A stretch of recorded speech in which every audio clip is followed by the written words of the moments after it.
Assalamualaikum warahmatullahi wabarakatuh. Kami akan mempresentasikan hasil diskusi kami dengan materi sejarah ilmu mantik, pengertian ilmu mantik, dan tujuan serta manfaat ilmu mantik. Perkenalkan anggota dari kelompok kami, Nurul Ayiyah, Maya Puspitasari, Diah Ayu Safira, Fitratun Nafsiyah. Yang pertama yaitu sejarah ilmu mantik. Sejarah ilmu mantik munculnya bebarengan dengan adanya manusia pertama. Manusia diberi potensi berpikir untuk memikirkan dirinya dan segala sesuatu yang berada di luar dirinya. Namun, mengenai berpikir sistematis dalam pengertian secara mantik, para penulis ilmu mantik menyatakan bahwa secara konseptual dan sistematis, kegiatan berpikir yang kemudian melahirkan tata cara berpikir yang dituangkan dalam suatu disiplin ilmu yang disebut mantik baru terjadi kira-kira pada tahun 470 sebelum Masehi yang dirintis oleh kelompok sofisme.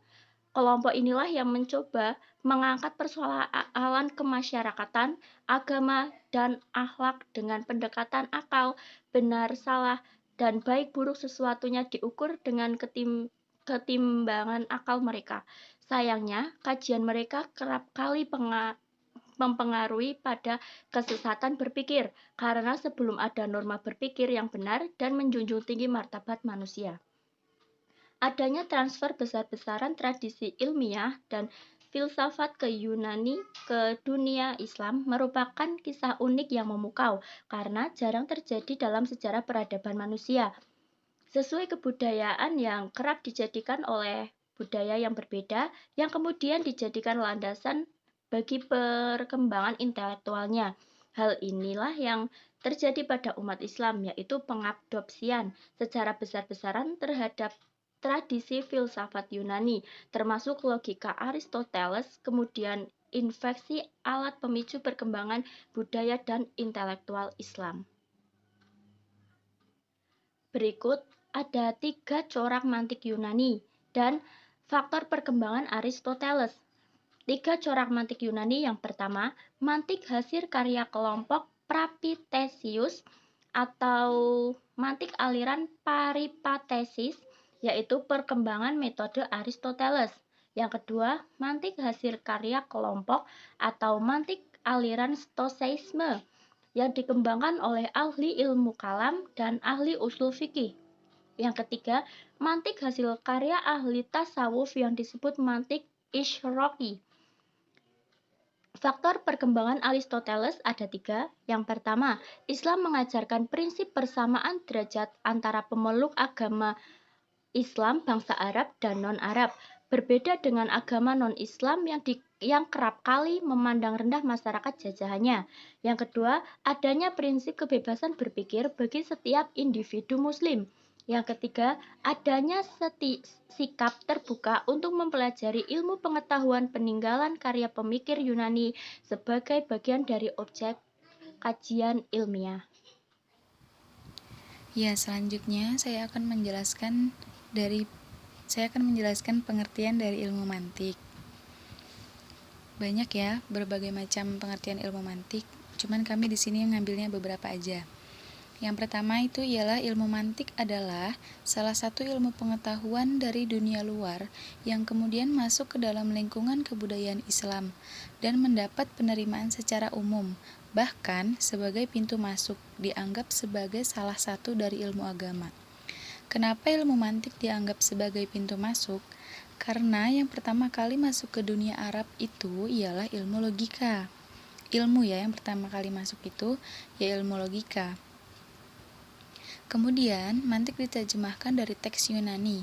Pencetus dan penyusun ilmu ini adalah Aristoteles dari Yunani. Ilmu mantik disebut dengan logika, berasal dari kata logike, dari bahasa Yunani, yang berhubungan dengan kata benda logos, yang artinya pikiran atau kata sebagai pernyataan dari pikiran itu. Kemudian, mantik bisa disebut juga dengan aturan berpikir benar, yang artinya adalah hukum serta aturan mantik itu logis, laksana perangkat yang dengannya kita mengukur argumentasi mengenai topik-topik ilmiah maupun filosofis, sehingga kesimpulan kita tidak sampai salah. Selanjutnya, mantik bagi seorang ilmuwan itu atau bagi seorang filosof itu seperti bandulan pengukur tegak lurus bagi tukang batu, yang dengannya ia dapat mengukur apakah tembok yang ia bangun sudah tegak dan lurus ataukah belum. Nah, dari beberapa pengertian di atas, kami menyimpulkan bahwa ilmu mantik ialah ilmu yang memberikan aturan-aturan berpikir valid, yaitu ilmu yang memberikan prinsip-prinsip yang harus diikuti supaya dapat berpikir menurut aturan yang benar. Yang selanjutnya adalah tujuan ilmu mantik. Selanjutnya, saya akan menjelaskan tentang tujuan dan kegunaan ilmu mantik. Apa saja sih tujuan dan kegunaan ilmu mantik? Tujuan dan kegunaan ilmu mantik diantaranya sebagaimana dijelaskan oleh pakar ilmu mantik atau manatiko berikut. Yang pertama, melatih, mendidik, dan mengembangkan potensi akal dalam mengkaji objek pikir dan menggunakan metodologi berpikir. Yang kedua, menempatkan persoalan dan menunaikan tugas pada situasi dan kondisi yang tepat. Yang ketiga, membedakan proses dan kesimpulan berpikir yang benar atau hak dari yang salah atau batil.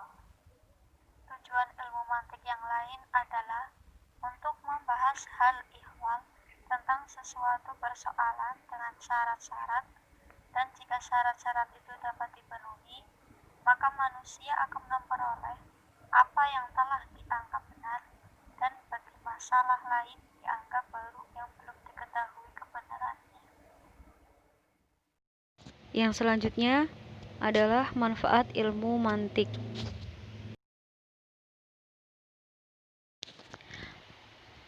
Ilmu mantik memiliki manfaat sebagai berikut, yaitu untuk dapat berpikir dengan benar sehingga menyampaikan seseorang kepada kesimpulan yang benar tanpa mempertimbangkan kondisi dan situasi yang kemungkinan dapat mempengaruhi seseorang tersebut.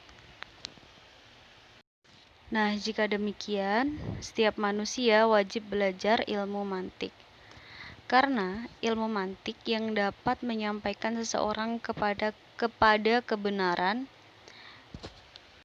Nah, bisa saja terdapat satu kesimpulan yang benar tanpa memakai ilmu mantik.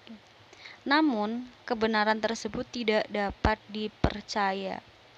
Karena kebenaran tanpa dasar mantik adalah kebenaran yang kebetulan atau kebenaran yang tidak pasti. Dengan belajar ilmu mantik, kekuatan berpikir bisa meningkat, sehingga dapat mengoreksi kesalahan pikiran ketika kita sampai pada pengembalian kesimpulan. Karena intensitas-intensitas kemampuan berpikir sangat besar dalam ilmu mantik, itulah sebabnya yaitu ilmu mantik dapat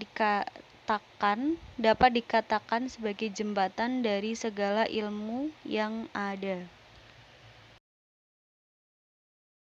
Sekian presentasi dari kami. Apabila ada kekurangan dan kesalahan, kami mohon maaf yang sebesar-besarnya. Wassalamualaikum warahmatullahi wabarakatuh.